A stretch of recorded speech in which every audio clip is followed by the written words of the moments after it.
Boa noite, irmãos e irmãs, na graça e na paz do nosso Senhor e Salvador, Jesus Cristo. Amém. Quero agradecer a Deus em primeiro lugar, é uma honra, é um privilégio, é uma bênção, é uma alegria poder estar aqui mais uma vez participando dessa convenção do Cibipar e também de todo esse ambiente, de todo esse contexto de louvor e adoração a Deus e de aprendizado na sua palavra. Quero agradecer ao pastor Waldenberg, amigo querido, na sua pessoa toda a diretoria da Cibipar e todas as igrejas aqui representadas. Também quero agradecer pela presença do Azaf aqui, é sempre uma bênção ministrar a palavra depois de adorarmos a Deus com canções que exaltam o nome de Jesus. Você vai louvar a Deus com músicas do Azaf Borba daqui a 20 anos. E elas continuarão abençoando seu coração, porque elas exaltam a Jesus. Elas não são condicionadas no tempo e no espaço. Elas são atemporais, porque elas são baseadas na eterna palavra de Deus. E isso é uma bênção para todos nós. Eu quero convidar você a abrir sua Bíblia comigo. Vou pedir sem música ao fundo, por gentileza.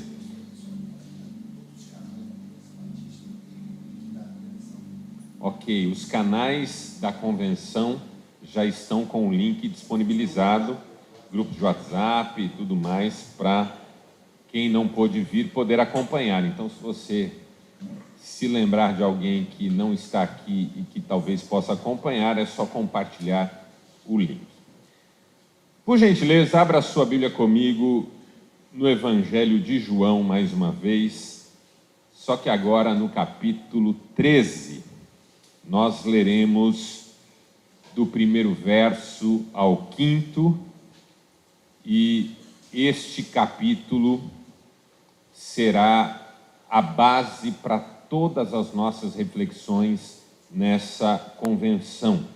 Nós vamos mergulhar nessas águas, vamos descer as suas profundidades.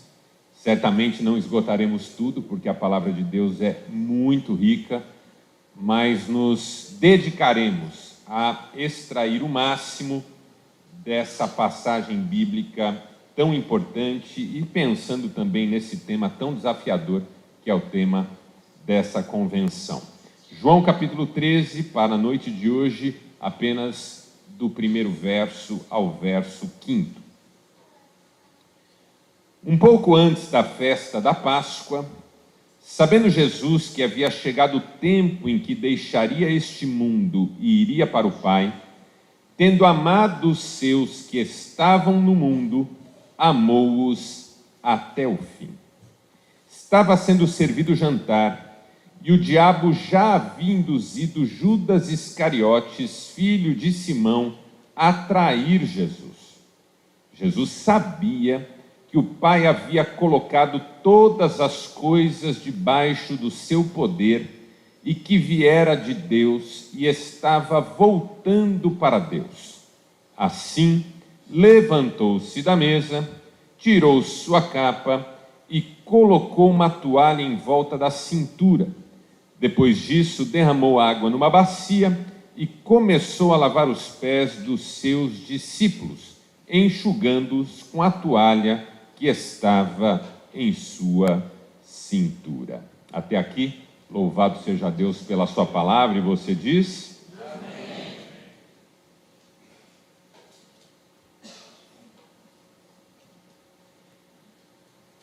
A unidade da igreja não é um alvo. A unidade da igreja não é um ideal. A unidade da igreja não é uma busca. A unidade da igreja não é um desafio. E eu sinto que há uma angústia entre nós, à medida em que eu vou dizendo essas frases. Você há de concordar comigo que se nós formos rigorosos em relação ao que a Bíblia ensina, a unidade da igreja é um fato. A unidade da igreja é uma verdade estabelecida. A unidade da igreja é uma realidade espiritual. Porque a unidade da igreja não é uma questão meramente humana. A unidade da igreja é uma questão que diz respeito a Jesus. A unidade da igreja é uma conquista da cruz. A unidade da igreja é uma definição feita por Deus, da parte de Deus, ela foi definida no céu.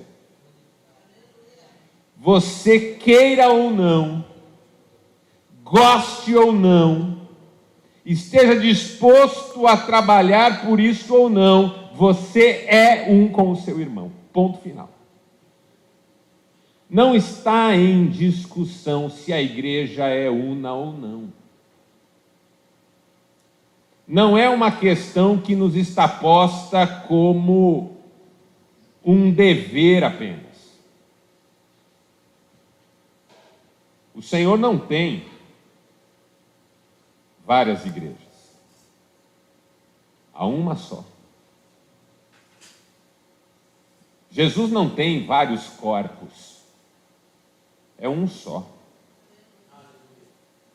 Não há muitas cabeças, há uma só. Por que eu começo dizendo isso? Porque, com todo respeito e com toda a sinceridade do meu coração, eu não vim para falar sobre a importância da unidade da igreja. E nem para dizer para você sobre como nós devemos batalhar pela unidade da igreja. Eu vim conversar com você sobre uma pergunta que me incomoda. Por que nós não conseguimos viver em unidade? Essa é a questão. Por que é que nós lutamos contra a unidade que diz respeito à igreja? A igreja é uma só, Cristo é um só, a fé é uma só, a palavra é uma só, o sacrifício é um só, o pastor supremo é um só. A vida toda no meu ministério eu tentei dizer para os membros da igreja que eu pastoreava que o rebanho é de Cristo. Ele não é meu. O rebanho que você pastoreia na cidade onde você está colocado, no templo em que você congrega pessoas, não é seu. Ele pertence a Jesus. Há um só rebanho e um só pastor. Está errado a gente ser chamado de pastor? Não. Porque isso se assenta sobre o dom. Sobre o dom. E não sobre a identidade. O meu dom, o seu dom é pastoral. A nossa identidade é de rebanho. Eu sou chamado pastor na minha igreja porque Deus me deu dons que me permitem exercer função pastoral. E, consequentemente, um ministério. Mas a minha identidade é de ovelha. Porque o meu pastor é Jesus. O seu pastor é Jesus. Marcelo, ninguém cuida de você. Eu tenho pastores humanos. Pessoas que intercedem pela minha vida, que me aconselham, que me exortam e, se for preciso, até podem me disciplinar. Mas elas fazem isso em nome do pastor, do supremo pastor. Nós somos discípulos de Jesus.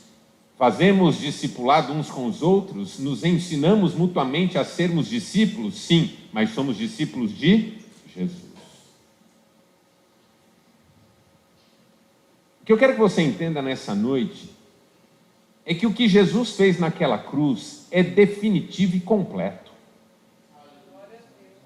Não há rebarbas, para usar uma palavra que é comum no nosso vocabulário. Não há pontas soltas. Não é alguma coisa que está na dependência do nosso comportamento. Essa talvez seja uma das questões mais difíceis da gente lidar como seres humanos. Que Deus é Deus sem nós. Mas nós não somos ninguém sem Ele. A unidade da igreja é um fato.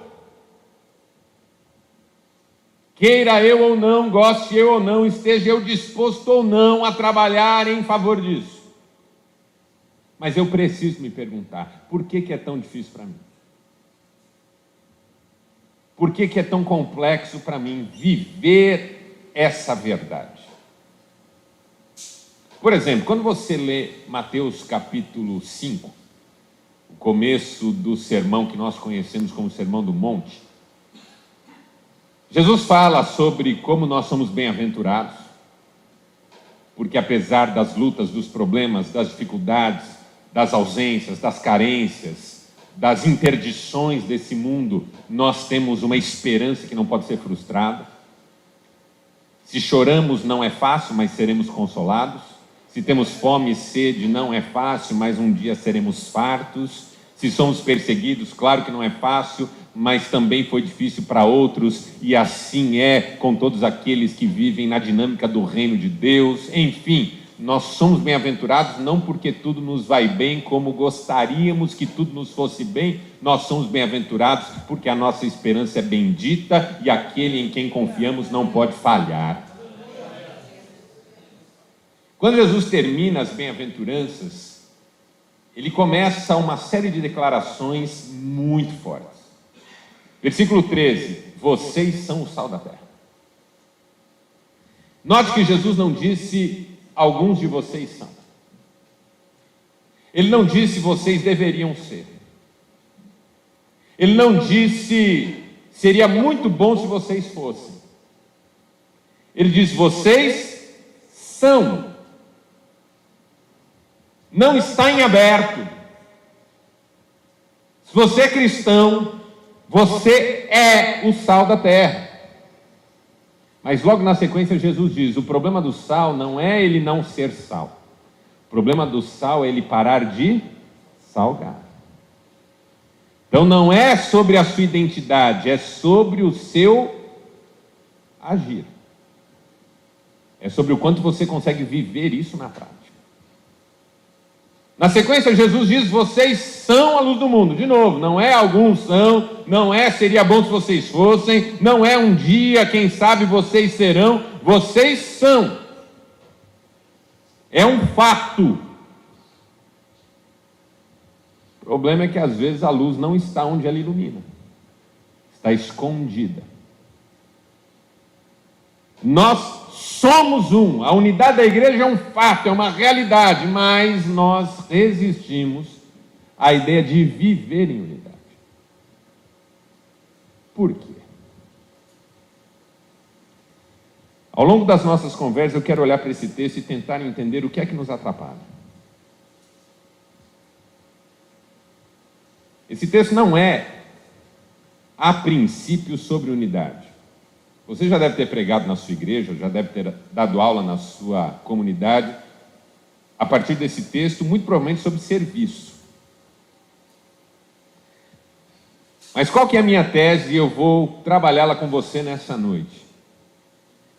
O que vale para o serviço, vale para a comunhão. Até porque, como nós vamos aprender também, provavelmente amanhã cedo, não há comunhão onde não há serviço. E não há serviço verdadeiramente cristão que não se assente sobre os alicerces da comunhão.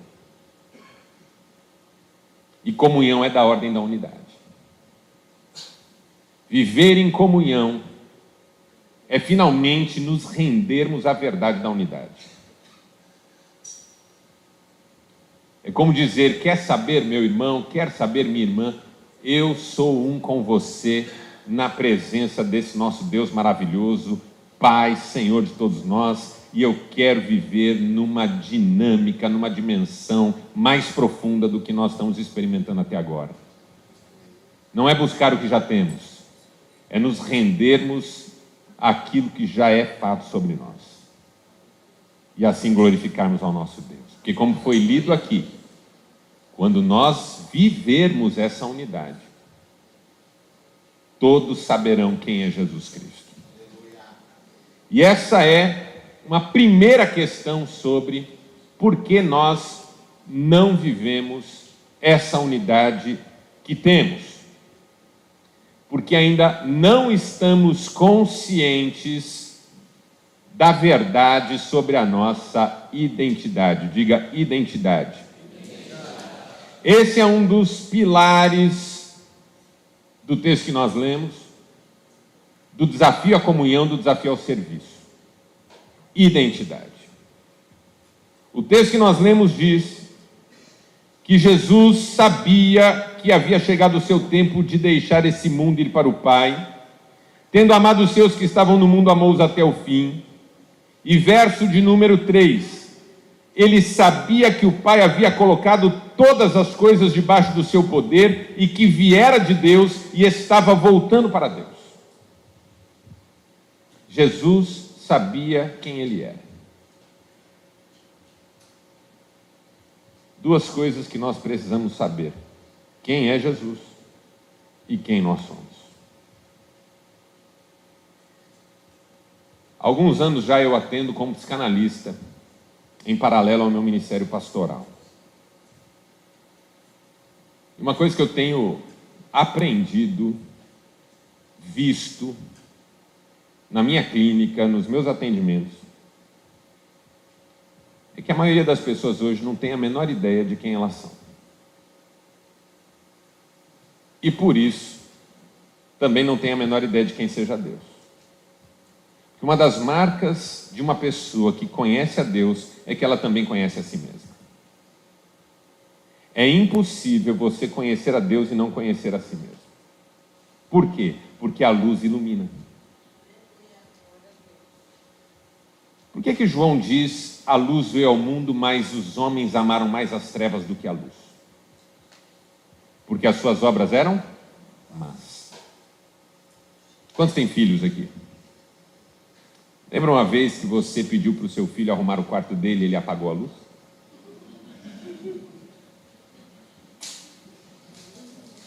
Menino inteligente toda a vida. Por que ele fez isso? Porque ele imaginou que se você não visse, não saberia. Blaise Pascal sugeriu que o que o olho não vê, o coração não sente. Ver é um problema. Depois de visto, como diz ver?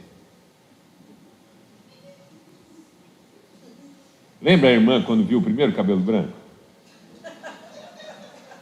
Que não mudou a sua vida, irmã. Primeira ruga. Quando viu o teste de gravidez positivo. Quando viu uma cena traumática em casa. Quando se vê, como dizer? Como ocultar? Ver é um problema. E quando nós nos achegamos a Deus, a primeira coisa que acontece é que nós enxergamos quem nós somos. Isaías capítulo 6. No ano da morte do rei Uzias, eu vi o Senhor sentado num alto e sublime trono. As abas de suas vestes enchiam o templo. Havia fumaça por toda parte. Querubins voavam, serafins. Cada um tinha 6 asas. Com 2 cobriam o rosto, com 2 cobriam os pés, com 2 voavam. E cantavam uns para os outros: Santo, Santo, Santo é o Senhor dos exércitos, toda a terra está cheia da sua glória. As bases tremiam à voz dos que cantavam. Então, diz Isaías, eu disse: ai de mim que vou perecendo. Isaías não diz glória a Deus. Isaías não diz aleluia. Isaías não diz que bênção. Isaías diz: ai de mim, estou morrendo. Porque eu sou um homem de lábios impuros, habito no meio de um povo de impuros lábios, e os meus olhos viram o Rei, o Senhor dos Exércitos. O que aconteceu com Isaías? Assim que ele viu o Senhor, ele olhou para si mesmo e percebeu a distância. A distância. Eu não sei quantos aqui leram alguma coisa de um teólogo polêmico até no universo evangélico protestante, chamado Calbart. Polêmico por causa de algumas ideias ligadas ao que a gente chama de universalismo. Mas Calbart tem umas tiradas e umas sacadas geniais. E uma das coisas que ele me ensinou é a traduzir a santidade de Deus. Porque ele dizia, dizer Deus é santo significa dizer que ele é totalmente outro. Totalmente outro, totalmente distinto. Tudo que ele é, eu não sou. Tudo que eu sou, ele não é. Como quando Isaías diz que os pensamentos dele são tão elevados em relação aos nossos pensamentos que é como a distância entre a Terra e o universo. Ele é o totalmente outro, ele é o totalmente justo, ele é o totalmente digno, ele é o totalmente amável, ele é o totalmente poderoso. Os atributos dele são atributos eternos, infinitos, imutáveis. Em nada ele se parece comigo. E é pelo seu Espírito em mim que eu começo a me parecer com ele em alguma coisa. Imagine você ter uma experiência como de Isaías, de ver a Deus. No Antigo Testamento, todo mundo que tem um encontro com Deus fica com a sensação de que está indo embora. O Manoá, pai de Sansão, tem essa experiência. Ele chega em casa dizendo: mulher, vou morrer porque eu inadvertidamente vi um anjo do Senhor.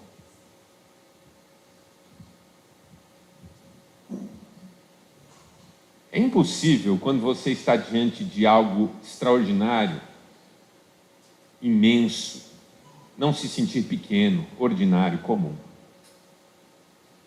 Às vezes até diante de uma pessoa a gente percebe as diferenças que são gritantes. Quando você está muito acima do peso, e você vai tirar foto, procura um gordinho igual você. Porque se você sair de um lado de um magrinho, você vai ficar mais gordo ainda.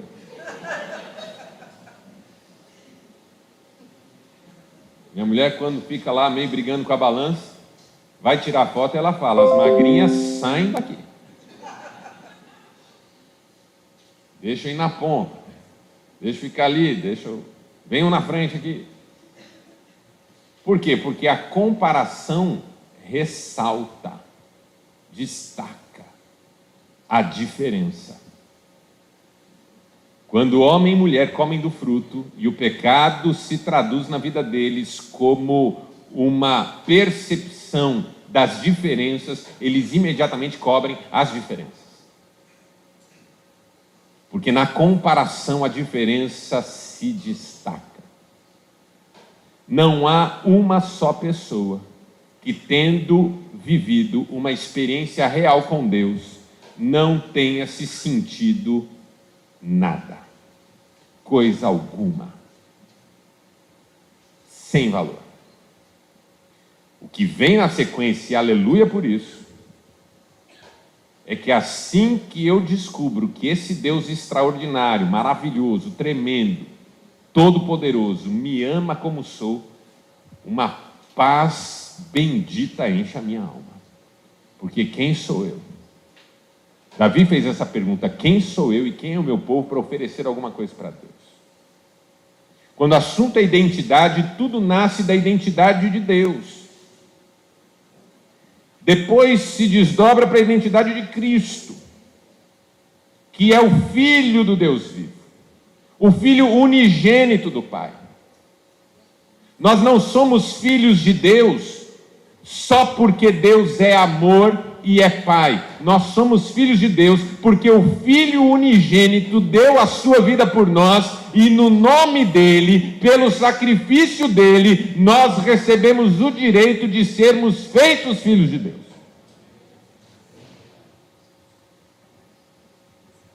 Todos nós já afirmamos isso em algum momento da vida. Não é que todo mundo é filho de Deus, todo mundo é criatura de Deus. Mas filhos são aqueles que receberam esse direito por causa dos méritos do Filho bendito. A identidade de Jesus está clara para nós. A identidade de Deus, a identidade de Jesus, a identidade do Espírito. Quem é o Espírito? O Espírito de Deus, que é um com o Pai e é um com o Filho, que é derramado, que nos une nesse corpo, funciona como um amálgama para esse corpo, dinamiza esse corpo, potencializa através da distribuição de dons espirituais. Tudo é realizado por Deus, tudo é feito por Ele, tudo é dele, para a glória dele, a Ele seja a glória em tudo sempre. Quem sou eu? Eu sou um privilegiado. Eu sou salvo pela graça. Eu sou alcançado por esse amor. Eu sou lavado nesse sangue. Eu sou um nada de quem Deus teve misericórdia. Qual que é o impacto disso na questão da unidade? Ninguém que reconheça quem é Deus e reconheça quem é, vai se sentir maior ou melhor que o seu irmão. Quando você entende quem é Deus e entende quem é você diante de Deus, o seu irmão é irmão, porque ele é nada igual a você. Eu me lembro quando eu era pequeno, meu pai nos levou para acampar num lugar, nós morávamos em São Paulo, não sei se alguém aqui conheceu, vai se lembrar, um lugar chamado Tasca. Era um camping. E o meu pai tinha um trailer. Toda pessoa que já passou por uma fase insana na vida teve um trailer. Meu pai teve um trailer. E punha a família dentro do trailer. Ia para um camping. E eu devia ter uns 5 aninhos, 6 aninhos. Eu sei que a gente estava no camping lá, onde foi montado o trailer, deixado o trailer. E eu sentei no gramado ali para brincar com alguma coisa e de repente senti que havia ferroadas entrando em mim por toda parte. Me levantei correndo, chorando, formigas estavam me mordendo. Muitas formigas, formigas endemoniadas. E eu gritava, minha mãe já veio, já tirou minha roupinha, já começou a jogar água em mim. Aquela gritaria, aquela confusão. Passou um tempo e eu vi meu pai. Ele tinha fervido água.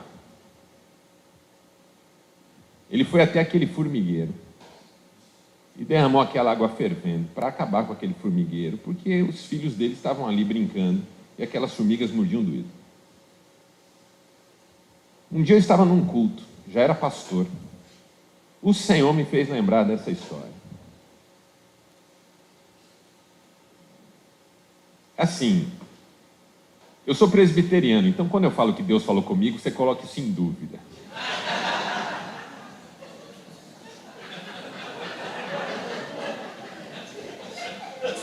Mas o Senhor me trouxe essa imagem. Batista ama quando eu falo isso. Assembleano, então, até glorifica. O Senhor me trouxe essa imagem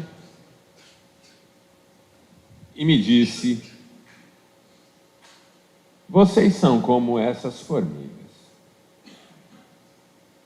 Eu teria todo o direito de despejar a minha ira sobre vocês. Mas meu filho visitou esse formigueiro.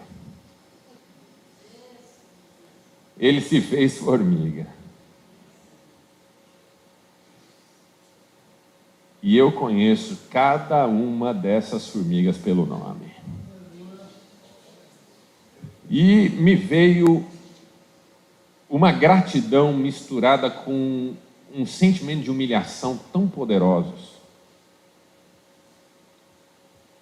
Eu sou como aquela formiga que um dia o meu pai matou, sem pensar duas vezes. Mas o Deus Altíssimo, Criador dos céus e da terra, sabe quem eu sou, me chama pelo nome. Tem o meu nome escrito no livro dele. Essa é a minha dignidade. Essa é a minha dignidade. Eu não sou ninguém, mas Deus sabe quem eu sou. Então, quando eu olho para o meu irmão não é ninguém, mas Deus sabe quem ele é. Eu olho a minha irmã, ela não é ninguém, Deus sabe quem ela é. E aqui está a nossa unidade, uma unidade de Zé Ninguém, que Deus sabe quem são e os chama pelo nome. Quando eu sou tomado por essa convicção de identidade, acabam as barreiras, acabam as bobagens sobre quem entendeu a Bíblia melhor do que o outro, acabam as questões doutrinárias como questões de separação, ódio e rancor, acabam as questões de nome, de endereço, de horário de culto e de estilo de culto. São coisas que no formigueiro são importantes, mas na relação do formigueiro com o Criador não tem a menor importância. Eu estou dizendo que nós não devemos ler a Bíblia com atenção, não devemos ter doutrinas sólidas. O que eu estou dizendo é que isso, em hipótese alguma, pode conspirar contra a unidade. Porque a unidade está em Deus, é obra dele. É garantida no amor dele, é quem ele é e quem nós somos nele. O resto é a gente tentando aprender alguma coisa e se debatendo e tentando ser melhor cada dia. Quando Jesus, e o texto diz isso, assume esse lugar em que ele sabe quem ele é, sabe quem o Pai faz dele, e sabe o que essa identidade significa, ele imediatamente se levanta, pega uma toalha, se cinge e começa a lavar os pés dos discípulos, até de Judas. Porque na unidade você não se pergunta quem está e quem não está. Na unidade você lava os pés de todo mundo.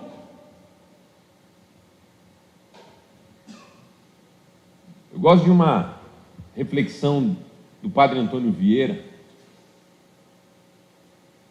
em que ele diz assim: no deserto, eis Jesus diante de Satanás.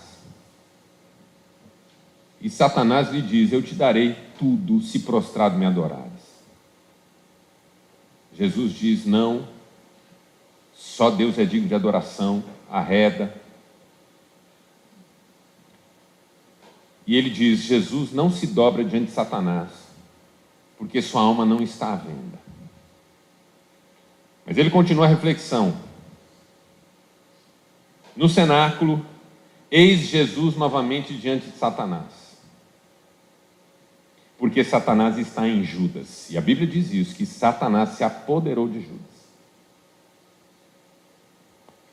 E diante de Judas, possuído por Satanás, Jesus se dobra para lavar seus pés.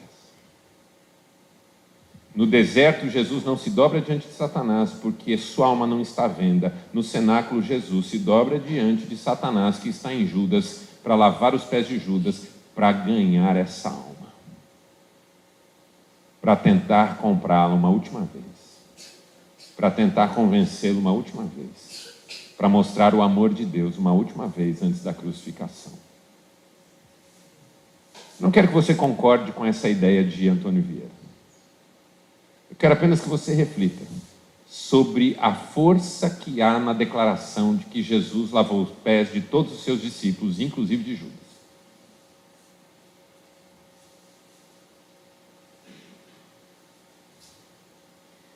Jesus sabia quem era, sabia quem era Deus, sabia quem nós somos. Ele sabia que Judas o trairia, sabia que Pedro o negaria.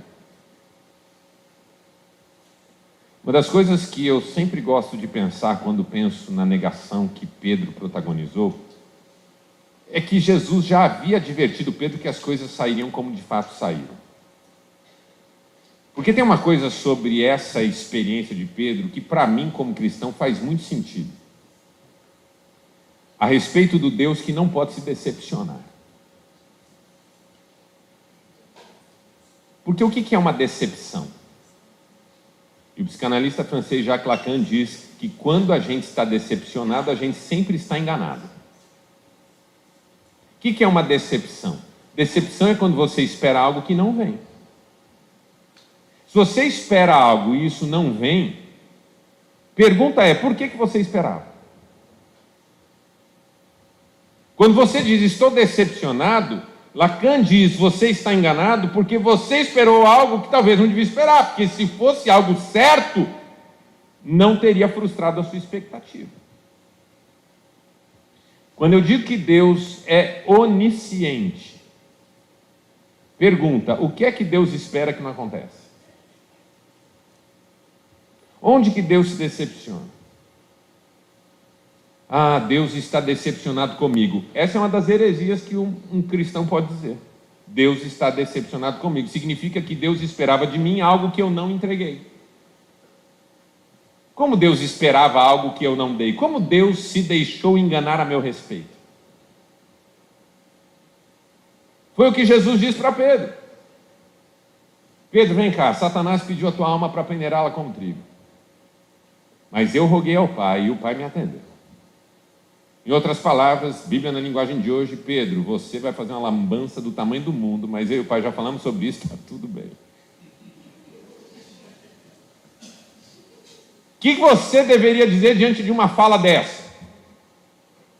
Mestre, olha, eu não sei do que se trata, não sei qual é a força disso, mas eu quero agradecer pela tua intercessão por mim diante do Pai. Pedro olha para Jesus e diz, ainda que todos te abandonem, eu estou disposto a ir contigo até a morte. Porque Pedro era uma formiga autoconfiante. Pedro tinha coach. Acredite em si mesmo, rapaz. Nunca desista de seus sonhos. Aí o Pedro diz, eu vou até o fim. Aí Jesus diz, Pedro, vem cá, cai um botão aqui, deixa eu explicar. É que antes que o galo cante, você vai me negar 3 vezes. O que era para Pedro dizer? Senhor, olha, eu não queria fazer isso nunca, mas se o Senhor está dizendo, eu quero já pedir perdão de antemão. O que Pedro diz? Ainda que todos te neguem, eu jamais te negarei. O que Jesus responde? Nada. Porque o que você diz para uma pessoa que está confiante de si mesma? Que sabe tudo. Que já viu tudo, que já entendeu tudo. Só basta silenciar. Quando Pedro finalmente nega Jesus, ele sai para chorar amargamente. A decepção é a autodecepção. Não é uma decepção que foi imposta a Deus. Deus não se decepciona. Deus não se decepciona. Porque Ele sabe. Eu não consigo imaginar Deus no céu, sentado no trono, olhando a humanidade. De repente Ele olha e fala assim, Miguel, quem que é aquele cara ali fazendo aquela coisa horrível? Aí o Miguel vem, olha e fala assim, é o Waldenberg.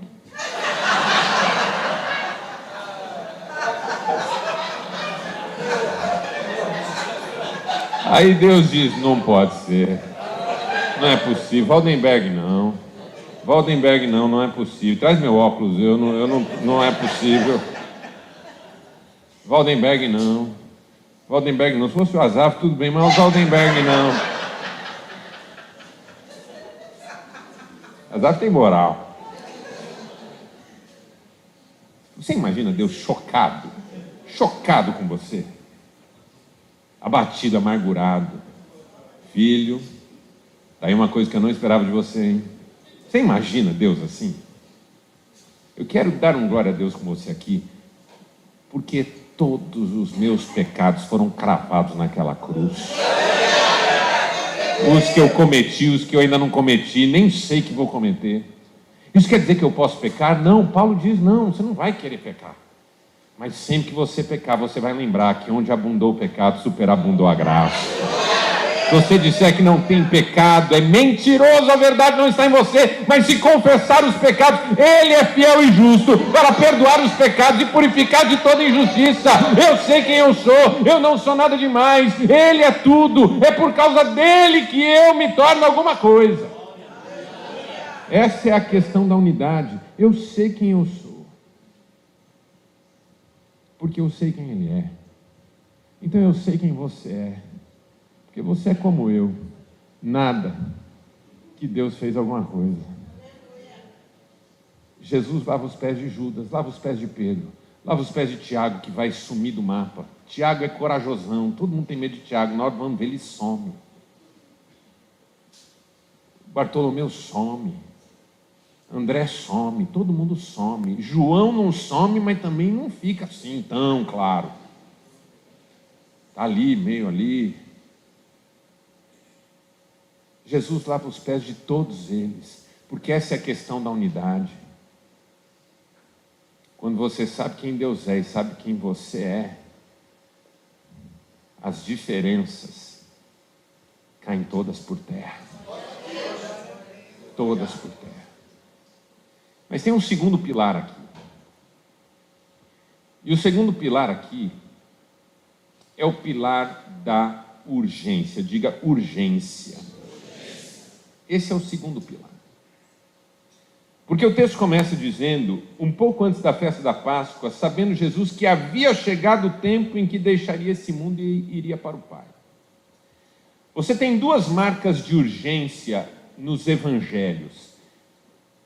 João capítulo 13 e Lucas capítulo 9. Se você já leu Lucas capítulo 9, lá no versículo 51, você leu que Jesus, sabendo que estava próximo o tempo que deixaria esse mundo, partiu resolutamente para Jerusalém. Resolutamente.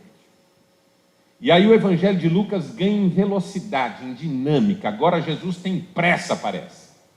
Partiu resolutamente para Jerusalém. E aí assim, ele não é aceito numa aldeia de samaritano. Os discípulos imediatamente saem em defesa do mestre, com uma espiritualidade que é de tirar o chapéu. Mestre, queres que roguemos ao Pai? Olha que lindo.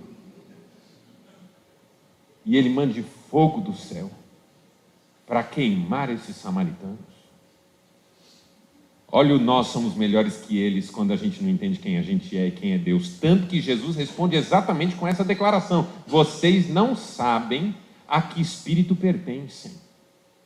Vocês não sabem quem são e de quem vocês são.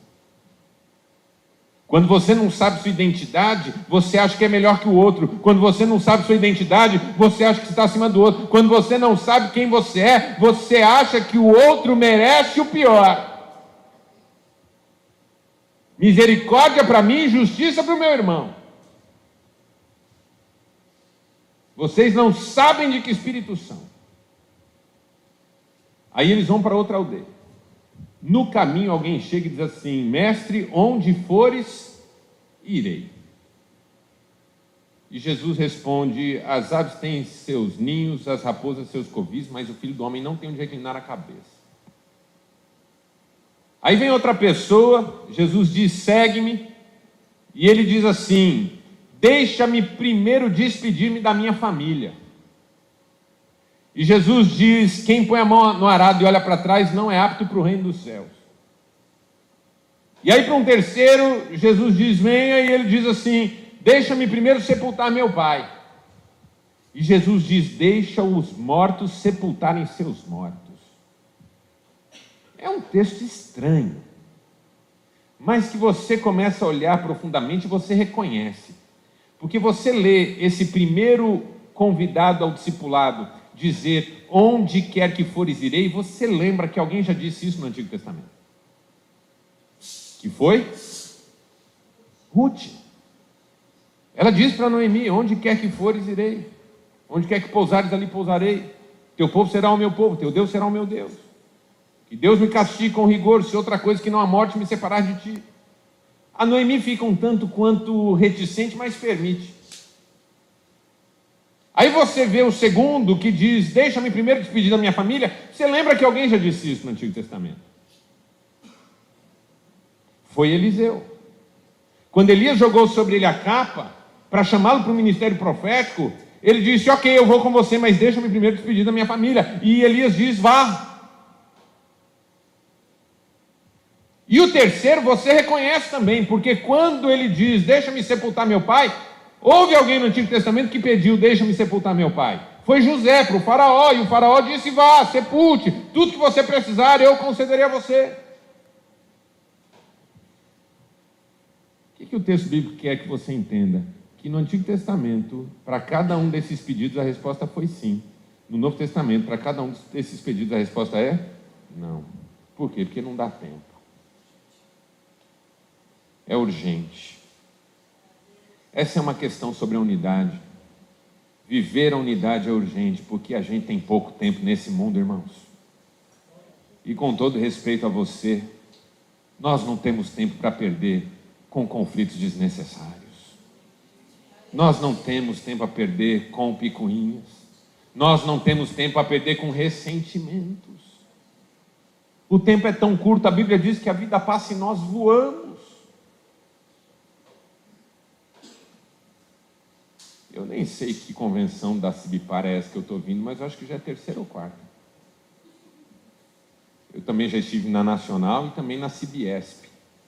A primeira vez que eu estive entre os irmãos, eu acho que foi lá por 2012. Alguma coisa assim. Talvez até antes, 2010. O tempo passa, irmãos. E você diz assim: parece que foi ontem. Quem aqui já passou dos 50? Quem já passou e não levantou a mão?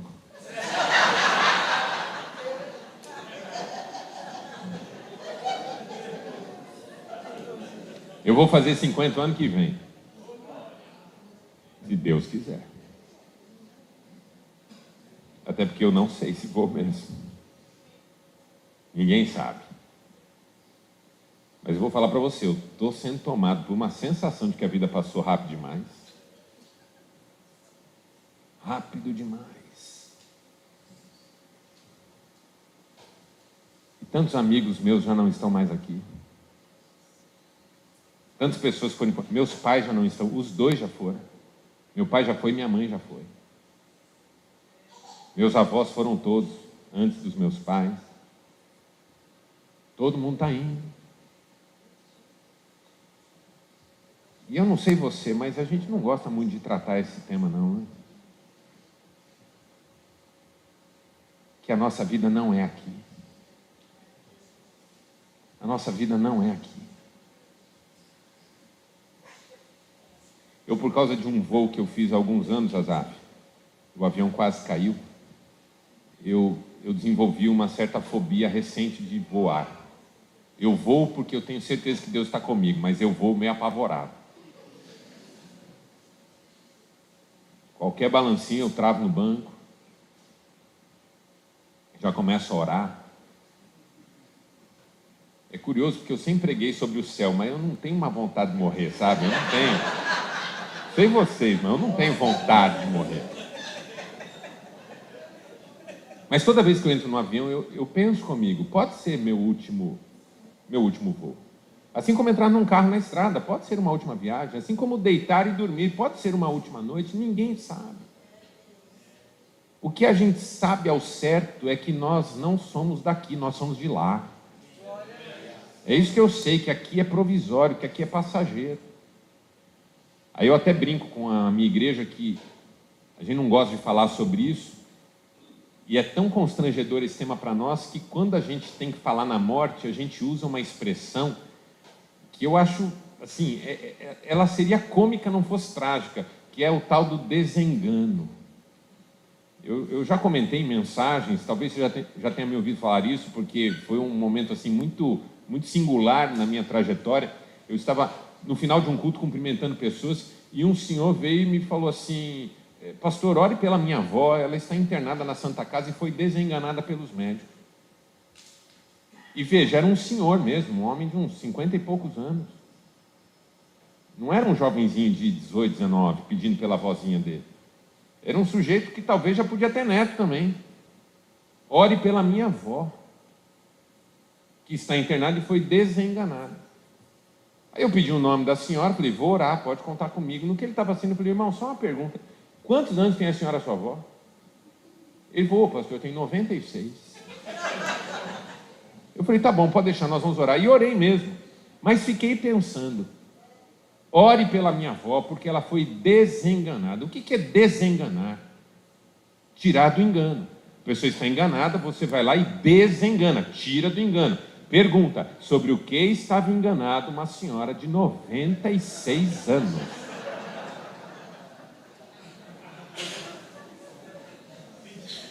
Eu vou viver para sempre. Aí o médico diz, vai não. Ah, como assim não, doutor? Não vai, a senhora não vai não. Ah, fui desenganada. Deixa eu dizer uma coisa para você, a igreja anda muito enganada. Porque o crente está achando que vai viver nesse mundo para sempre. Por que nós não estamos vivendo a unidade da igreja? Porque cada um está cuidando das suas coisas. Cada um do seu espaço. Cada denominação das suas questões. Porque nós vamos ficar aqui para sempre, então nós temos que cuidar dessas coisas. E eu não estou dizendo que não temos. Eu só estou dizendo que quando eu sou tomado pela ciência de que o meu tempo aqui é curto, eu quero viver a unidade da igreja. Eu quero ter comunhão com meu irmão. Eu quero conhecer esse meu irmão, eu quero ouvir a história dele, o testemunho dele, o depoimento dele, eu quero servir com ele, eu quero viver uma realidade com ele. Enquanto eu sinto que a minha vida é minha e ela vai ser minha sempre, e eu estou cuidando de mim, das minhas coisas. Jesus, percebendo que seu tempo era pouco, tendo amado os seus que estavam no mundo, amou-os até o fim. E cingiu-os com uma toalha. E começou a lavar os pés. Você, pastor, você sabe o que significa isso. Jesus se cingir com uma toalha. Ele está se fazendo do escravo mais raso de uma casa. Aquele sujeito que não sabe nada, que não faz nada, ele não pode estar na lavoura porque não sabe. Ele não pode cuidar dos animais porque não sabe. Ele não pode cuidar da mordomia da casa porque não sabe. O que ele vai fazer? É um escravo da casa. Não tem nada para ele fazer. Põe ele para lavar os pés. Pelo menos isso ele vai dar conta. Jesus, que sabia quem era, e há muitos anos eu tenho dito essa frase, só quem sabe quem é pode ser menos. Quem não sabe quem é quer ser sempre mais. Quem não sabe quem é, fica o tempo todo querendo ver se as pessoas dizem alguma coisa sobre ele. Sabe quem eu sou? Sabe quem eu sou? Quando alguém me pergunta, você sabe quem eu sou? Eu peço para Deus me ajudar a responder, porque a pessoa não sabe. Quem sabe eu ajudo. O pai que bate na mesa e diz, eu sou, não sabe quem é. O pastor que grita e diz, porque eu sou, esqueceu quem é.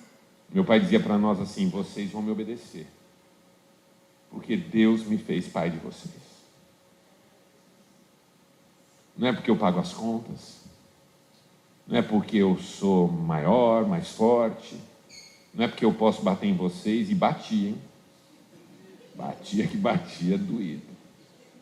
Tinha uma varinha escrito Provérbios. Fala, gente, isso não é coisa de Deus, não. Você tem uma vara escrito Provérbios. E ele dava na gente com aquela vara. Mas quando ele nos ensinava, ele dizia: vocês me obedeçam porque Deus me fez pai de vocês. Quem sabe quem é não se assenta sobre a ideia de ser alguma coisa. Quem sabe quem é pode ser menos. Jesus cingiu-se com a toalha, foi menos, porque havia uma urgência no seu ministério. Viver com seus discípulos, estar com eles profundamente, plenamente, amou-os até o fim. E o terceiro pilar, com esse eu termino, por hoje. Amor, diga amor. Amor. Tendo amado os seus que estavam no mundo, amou-os até o fim. Quero chamar a sua atenção para isso, porque aqui o texto quer que você entenda duas coisas: a força do amor, mas também o compromisso com valores que movem uma vida. Tendo amado os seus que estavam no mundo, amou-os até o fim. Já que eu amei vocês até aqui, vou amar vocês daqui por diante e até o final. Não vou deixar de amar vocês agora. Meu irmão, olha na minha direção, deixa eu dizer para você algo muito especial. Deus não desistiu de você até aqui. Não é daqui para frente que Ele vai desistir de você. Seu ministério está machucado, sua alma está ferida, seu coração está em pedaços. Deus não desistiu de você. Deus não se esquece de você. Porque Ele tem... É forte falar isso, porque quando eu digo Deus tem um compromisso comigo, não é no sentido de que Ele tem uma obrigação ou uma dívida. É a etimologia da palavra compromisso, compromisseo, que é promessa comum. Uma promessa que tem um caminho de duas mãos, uma via de duas mãos.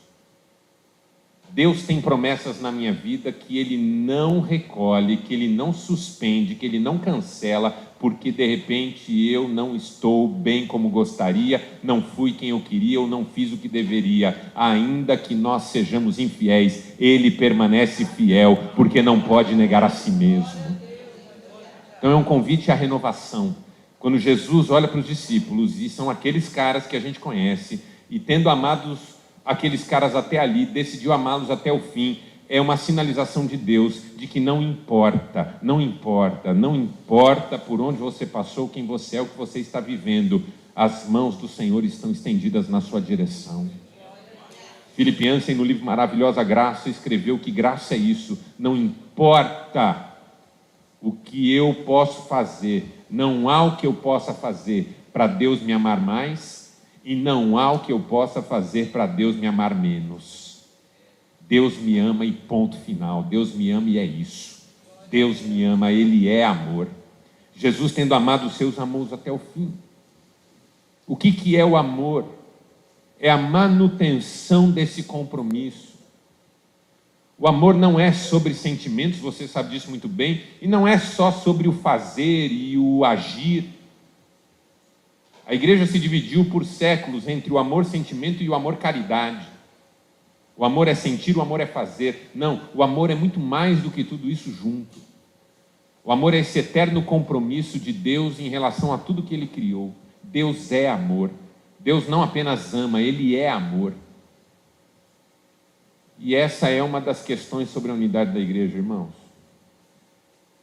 Que não tem como a gente dizer que Deus é amor e não amar.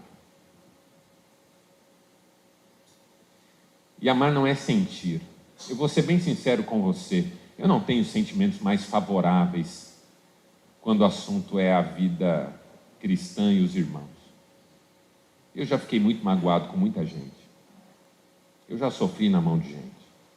E já fiz gente sofrer, com certeza. Já fui difamado. Uma vez pregando no encontro de pastores, eu disse assim: talvez haja alguém nesse momento falando mal de você. Aí eu pensei e falei: não, você é pastor, certamente tem alguém nesse momento falando mal de você. Não é talvez. Claro que tem. Ingratidão.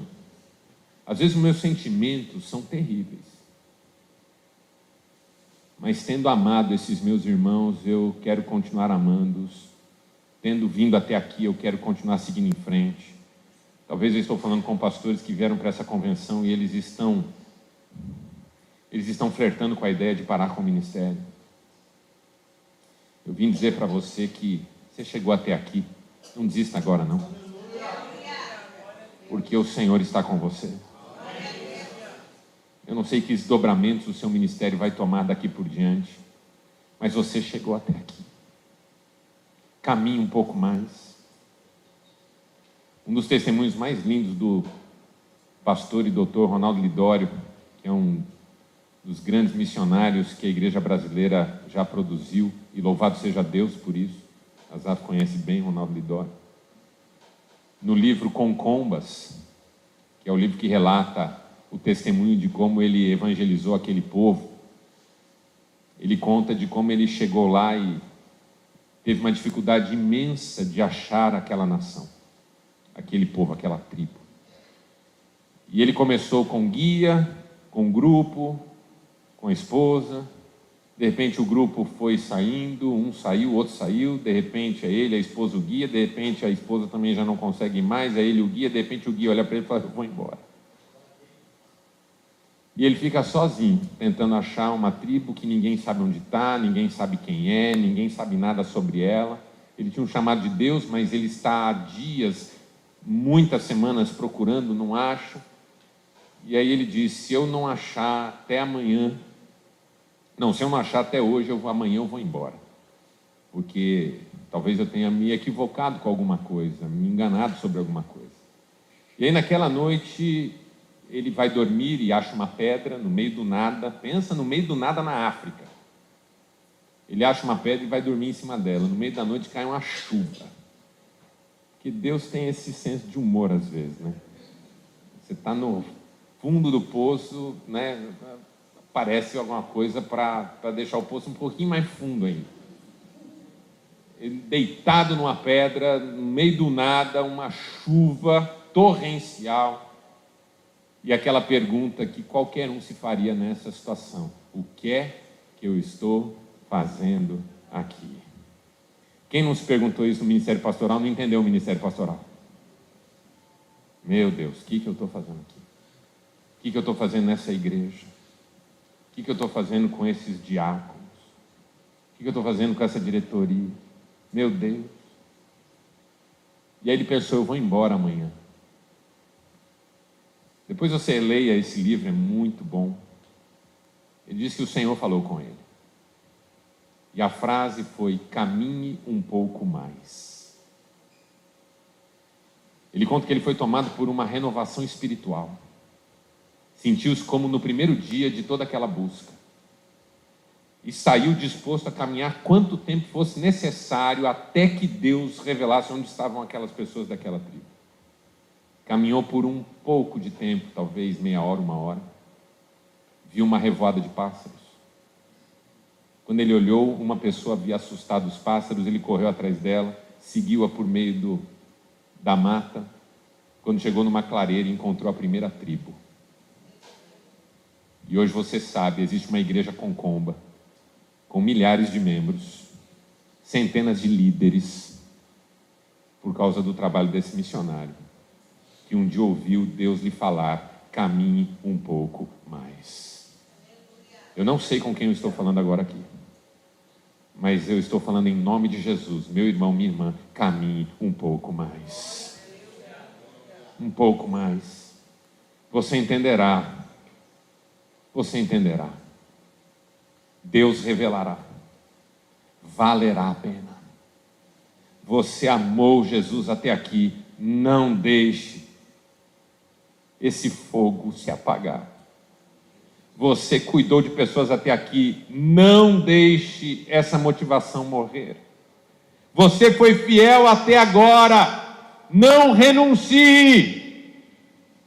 Você chegou até aqui, caminhe um pouco mais. O Senhor é digno. Que você continue vivendo a unidade da igreja. Mas Marcelo, ninguém está vivendo. Marcelo, está um caos. A igreja de Jesus está caótica. As pessoas estão se digladiando. Ninguém se ama. Caminhe um pouco mais. Deus vai usar a sua vida. Deus vai fazer a diferença através de você. Quando tudo estiver terrível, tire a sua túnica, cinja-se com uma toalha e comece a lavar os pés dos discípulos. Você vai ver que o Senhor revolucionará a sua história. Feche seus olhos por um instante. Eu quero orar com você nessa nossa primeira noite.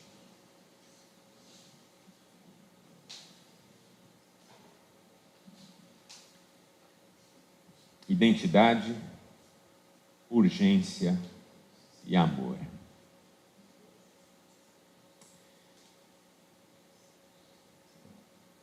Quem é Deus?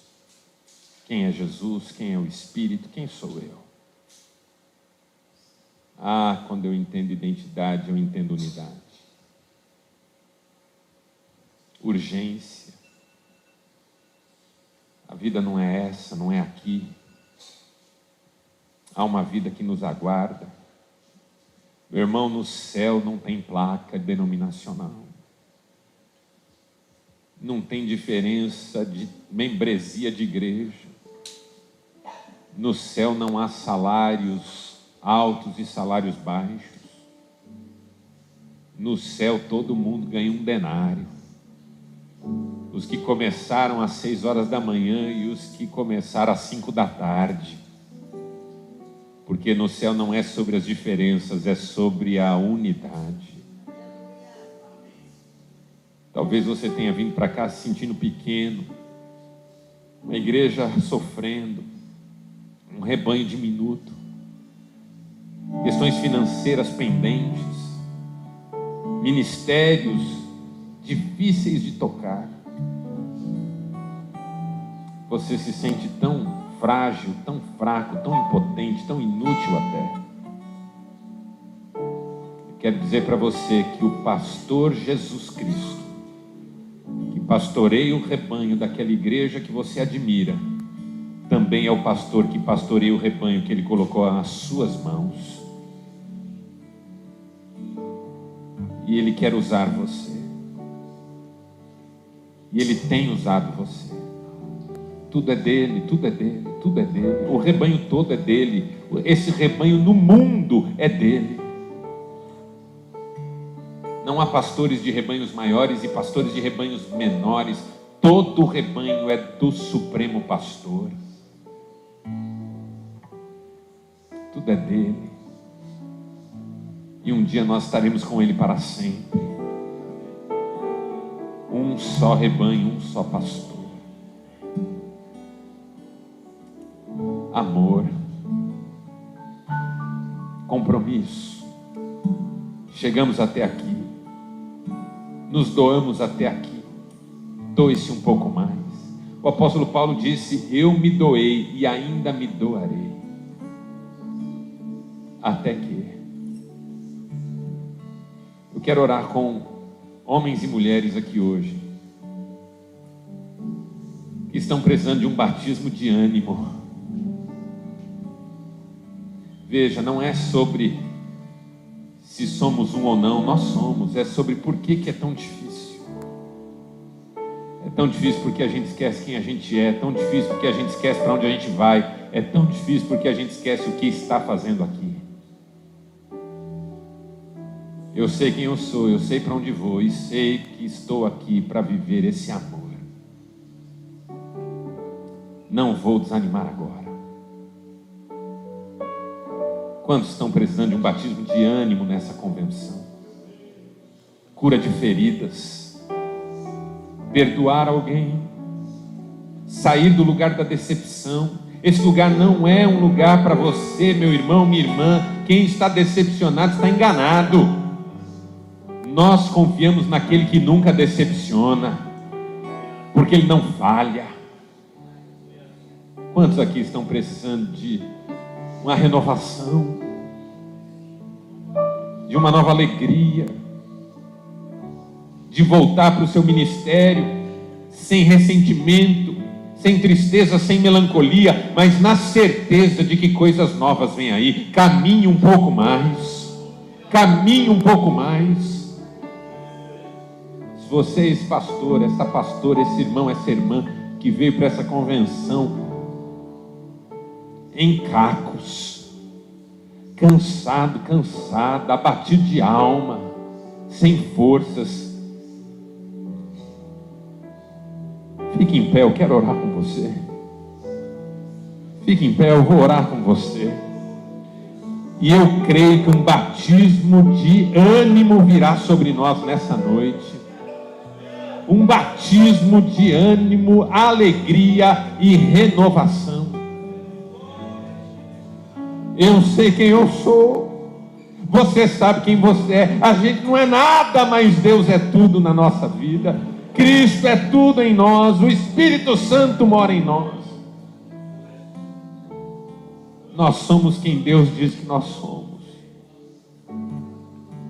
Nossa casa não é aqui, nosso tempo é curto aqui. Nós sabemos quem somos e sabemos para onde estamos indo. A nossa pátria está nos céus, de onde aguardamos o Senhor, o Salvador Jesus Cristo, que transformará o nosso corpo de humilhação num corpo como da sua glória, pelo poder que Ele tem de submeter a si todas as coisas.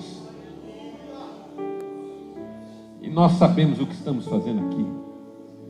Estamos aqui para amar uns aos outros, como Ele nos amou, lavar os pés uns dos outros, sem tempo a perder, sem tempo a perder. Caminhe um pouco mais. Se você quiser, você que ficou em pé, se você desejar, vem aqui à frente para nós nos unirmos em oração aqui. Irmãos cansados, abatidos, enfraquecidos, mas que vão sair daqui renovados, animados, fortalecidos, cheios da graça do Senhor. Se você quiser se ajoelhar, faça isso. Se você vai ficar no seu lugar, estenda suas mãos aqui para frente. Meu Deus, meu Deus. Se você precisa de um renovo do Senhor, vem aqui à frente, saia do seu lugar, vem aqui à frente. Esse é um tempo de cura para o coração. Meu Deus, às vezes eu fico me comparando com outros e esqueço quem eu sou e quem eles são. Senhor, tira os ressentimentos. Senhor, cura as feridas de alma nessa noite. Venha, se você precisa vir, venha, mas venha rápido, venha. Para que a água cristalina que desce por essa fonte poderosa possa inundar você nessa noite, lavar você, levar embora tudo aquilo que contamina o seu coração, renovar a sua alma, renovar. Mãos erguidas, você que está no seu lugar, estenda suas mãos. Pai, eu quero orar por mim, pelos meus irmãos. Tu conheces o nosso cansaço, Tu conheces as nossas dores, Tu conheces as nossas tristezas, Tu conheces as nossas frustrações, Tu conheces os nossos pecados, Tu conheces os ressentimentos que guardamos no peito, Tu conheces, Senhor, as angústias de alma, os anseios que ficaram longe, Tu conheces o desejo de desistir, o medo do amanhã, a ansiedade que consome a mente e que sintomatiza no corpo. Tu conheces quem nós somos. Tua palavra diz que Tu conheces a nossa estrutura e sabes que somos pó. Mas nessa noite, nós declaramos que também sabemos quem Tu és. Tu és Deus, Tu és Senhor, Tu és o Criador de todas as coisas, Tu és Santo, Santo e Santo, Tu és soberano, Tu és sábio, Tu és eterno, infinito e imutável, Tu és onipotente, onipresente, onisciente, Tu és amor, Tu és luz, luz que não se apaga, luz inacessível, luz que ilumina todo o homem. Tu és o nosso Deus. Tu és o Deus que cura. Tu és o Deus que sara. Tu és o Deus que visita. Tu és o Deus que abençoa. Tu és o Deus cuja graça é melhor que a vida. Tu és Deus de misericórdias. Tu és longânimo. Tu és muito paciente. Digno de louvor e adoração Tu és. E nós declaramos quem Tu és, para declararmos que apesar da glória que tens, Tu te importas conosco.